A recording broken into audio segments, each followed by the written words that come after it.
तो फ्रेंड्स मुझे एक कमेंट आया है सरिता जायसवाल जी का, जिन्होंने पूछा है जैसे हम ब्लाउज बना रहे हैं तो बैक गला अगर हम कोई भी शेप रखते हैं, यानी कि मटका शेप या फिर कोई स्वीट हार्ट, यानी कि आप कोई भी बैक गले में शेप देना चाहते हैं तो हम शोल्डर को किस तरीके से रखेंगे, कम ज्यादा कैसे करेंगे।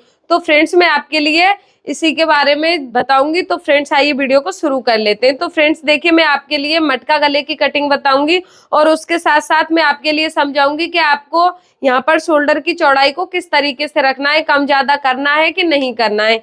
तो फ्रेंड्स आइए वीडियो को स्टार्ट करते हैं। फ्रेंड्स सबसे पहले हम यहाँ पे नीचे की साइड में इसके मार्जिन का निशान लगाएंगे। तो इसमें आप आधा इंच का निशान लगाएंगे और फिर आपको यहाँ पे निशान लगाना है ब्लाउज की लेंथ का। आप जितने लेंथ का ब्लाउज बना रहे हैं उससे आप आधा इंच एक्स्ट्रा रखें। तो देखो जैसे आप 13 इंच का बना रहे हैं तो आपको निशान लगाना है 13.5 इंच का, और आपको इस निशान को इस तरीके से सीधा करना है।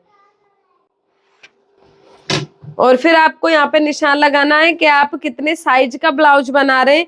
तो देखो जैसे आप 34 साइज का बना रहे हैं तो आपको यहाँ पे निशान लगाना है 8.5 इंच का, यानी कि आप जितने साइज का ब्लाउज कट कर रहे हैं उसका आपको चौथाई भाग निकालना है और इसके अकॉर्डिंग आपको निशान लगाना है। तो यहाँ पर मैंने 8.5 इंच का निशान लगा दिया है। तो इसको आप इस तरीके से सीधा करेंगे।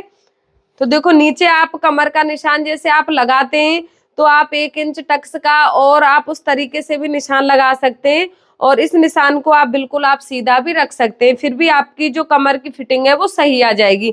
तो देखो अब आते हैं मेन पॉइंट पर, जो कि कमेंट में पूछा गया है। तो देखो उन्होंने पूछा है कि हम शोल्डर की चौड़ाई, अगर आप बैक गला हम अलग शेप का बना रहे हैं तो शोल्डर की चौड़ाई कितनी रखें। तो देखो ये आपको 34 साइज में देखो शोल्डर की चौड़ाई कम से कम आपको 5.5 इंच रखनी है। तो देखो चाहे तो आप गला डीप बना रहे हैं या फिर आप गला बहुत छोटा बना रहे हैं, तो फ्रेंड्स 34 साइज में 5.5 इंच आप शोल्डर की चौड़ाई रख सकते हैं। आप कोई भी शेप का गला बना लीजिए, 5.5 इंच जो शोल्डर की चौड़ाई है वो बिल्कुल परफेक्ट आएगी, ना ही आपकी कम रहेगी और ना ही ज्यादा रहेगी। और आप देखो गले की यहाँ पर बैक गले की लेंथ को ज्यादा कर रहे हैं, यानी कि आप 10 इंच की या फिर 11 इंच की बैक गले की लेंथ कर रहे हैं, उसके लिए भी आपको 5.5 इंच की शोल्डर की चौड़ाई रखनी है। और आप गले में कोई शेप दे रहे हैं बैक वाले गले में, उसके लिए भी आप 5.5 इंच रख सकते हैं। फ्रेंड्स जैसे आप मटका गला बना रहे हैं तो देखो आप यहाँ पर गले की चौड़ाई को ज्यादा रख सकते हैं। देखो 2 और 2.25 इंच में तो छोटी हो जाएगी। तो आपको बस यही ध्यान रखना है कि यहाँ से आपको गले की चौड़ाई को बढ़ाना है। जैसे आप अपने ब्लाउज में मटका गला बनाना चाह रहे हैं तो आपको यहाँ पर गले की चौड़ाई को थोड़ा बढ़ा देना है। और आप स्वीट हार्ट गला बैक वाला बना रहे हैं तो उसके लिए भी आपको गले की चौड़ाई को थोड़ा सा बढ़ा देना है, क्योंकि उसमें आप बैक साइड में डोरी लगाएंगे। तो डोरी लगाने की वजह से आपके कंधे तो उतरेंगे ही नहीं, तो आप अपने गले की चौड़ाई को थोड़ा बढ़ा सकते हैं। तो देखो यहाँ पे मैंने गले की चौड़ाई रखी है 2.5 इंच और गले की लेंथ में यहाँ पे रख रही हूँ 10 इंच। तो निशान लगाया है 10.5 इंच का और ये गला 10 इंच में बनकर कंप्लीट हो जाएगा। तो देखो यहाँ पर निशान आपको लगाना है 34 साइज में आपको निशान लगाना है आर्म होल का 5.5 इंच का। देखो आप 5.5 इंच से 1 पॉइंट ज्यादा भी कर सकते हैं, बट आपका 34 साइज में 5.5 इंच का आर्म होल है वो परफेक्ट आएगा, ना ही छोटा रहेगा और ना ही बड़ा रहेगा। तो आप इस तरीके से यहाँ पे इसके आर्म होल का निशान लगा सकते हैं और इस तरीके से आप इसमें आर्म होल की शेप देंगे। तो देखो ये वाली शेप देना बहुत जरूरी होता है। देखो ये शेप अगर आपसे सही से नहीं दी जाती है, देखो क्या होता है कि देखो इस तरीके से आप लोग इसमें शेप देते हैं इस तरीके से, तो ये गोलाई से नहीं जाने के कारण क्या है, आर्म होल है यहाँ से बहुत ज्यादा बड़ा हो जाता है। और जैसे ही आप अपने ब्लाउज में आस्तीन अटैच करते हैं तो आपकी आस्तीन बहुत ज्यादा छोटी हो जाती है और या फिर बहुत ज्यादा बड़ी हो जाती है। तो आपको देखो इस तरीके से गोलाई के साथ शेप देनी है, ना कि इस तरीके से। तो अब मैं आपको इसकी कटिंग करके बताती हूँ, फिर मैं आपको इसके गले की कटिंग बताऊंगी।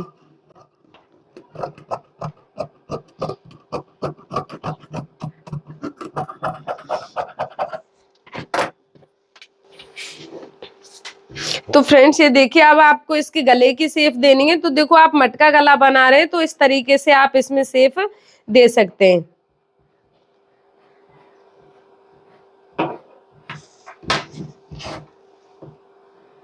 तो नीचे की साइड से आप चौड़ाई को थोड़ा ज्यादा रखेंगे और बीच में से आप इस तरीके से शेप देंगे और इस तरीके से यहाँ पर इसका कॉर्नर बनाएंगे। और ऊपर की साइड से तो आपको इसी की चौड़ाई नाप के अकॉर्डिंग रखनी है, जितना आपने यहाँ पे निशान लगाया उसके अकॉर्डिंग। देखो आप यहाँ पर यानी कि गले की चौड़ाई को और भी बढ़ाना चाहते हैं तो आप 3 इंच भी कर सकते हैं, उसमें भी आपका शोल्डर है वो नहीं गिरेगा। यानी कि इस शेप में आप गले की चौड़ाई को कितनी भी रख सकते हैं, आपका शोल्डर बिल्कुल भी नहीं गिरेगा। तो देखो अब मैं आपको कटिंग करके आपके लिए दिखाती हूँ।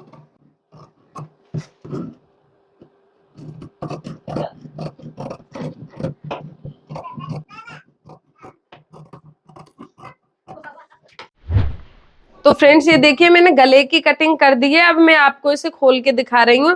देखो इस शेप में जो गले की कटिंग है वो कंप्लीट हो गई है। तो आप देख सकते हैं बिल्कुल फिनिशिंग के साथ मैंने गले की कटिंग कर दी है। अब इससे क्या है, देखो आप यहाँ पर इसमें डोरी अटैच करेंगे तो उसके कारण इसमें इस तरीके से आपका ब्लाउज का शोल्डर है वो बिल्कुल भी नहीं गिरेगा। देखो इस तरीके से इसमें थोड़ा गैप तो होगा, जैसे ही आप इसमें डोरी बांधेंगे इतना गैप हो जाएगा, यानी कि आप ब्लाउज को पहनेंगे तो देखो इस तरीके से आएगा, इस तरीके से।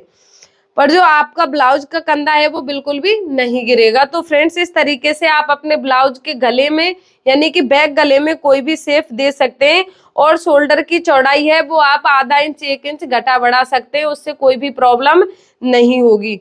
आज का वीडियो बस इतना ही है। अगर आपको वीडियो पसंद आया है तो आप वीडियो को लाइक शेयर जरूर करें, और आप हमारे चैनल पर नए हैं तो चैनल को सब्सक्राइब जरूर कर ले। Thank you.